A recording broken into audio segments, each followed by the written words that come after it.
O'chirilgan ma'lumotlarni tiklash imkoniyati mavjud. Xo'p, endi ishonmaydiganlar uchun yana bitta narsa ko'rsatib o'taman. Hozir buni X qilib chiqib ketaman. Mana o'rtoqlar. X qilib chiqib ketaman. Mana bu mikrofleshka. Ichida fleshkasi bor. Xo'p, buni tiqaman kompyuterga. Mana o'rtoqlar qaranglar. Ko'rasizlar? Fleshka USB drive Y. Mana bu Y. Y uju format so'rayapti. Format disk uju bu ishlamaydi. Ishlamayapti. Biza endi qaranglar. Buni ko'rdinglar, drive Y. Maxsus dasturimiz orqali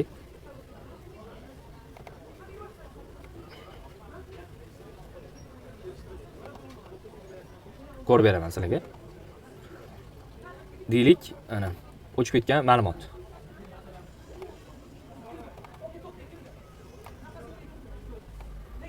Mana o'rtoqlar, o'chib ketgan ma'lumot xavfi. Hozir SanDisk 128 taligimiz, mana bu 64 taligimiz. Tak, o'rtoqlar, xullas full scan uje skaner qilganimizda ma'lumotlar mana shu holatda kelib chiqadi. Skanerlash boshlaydi, bu yerda hamma narsani ko'rsatib o'tadi. Tiklanyapti. Ashulalari, video, rasm, xuddi shunga o'xshash narsalar hammasi tiklab beradigan juda ham maxsus dastur. O'chgan narsalarni восстановить qilishga ajoyib, juda ham zo'r восстановить qiladi. Va natijamiz. Masalan, ko'chirilgan hamma shu восстановить bo'lgan ma'lumotlarni endi SanDiskka o'tkazamiz. Endi buni yana olib tashlaymiz. 20 routerga chexol bormi?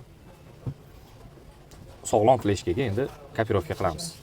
O'rtoqlar, mana bunaqa fleshka, shunaqa fleshka yoki xat, shunaqa yoki mana bunday fleshkalarga o'chib ketgan ma'lumotlarni bemalol tiklasanglar bo'ladi.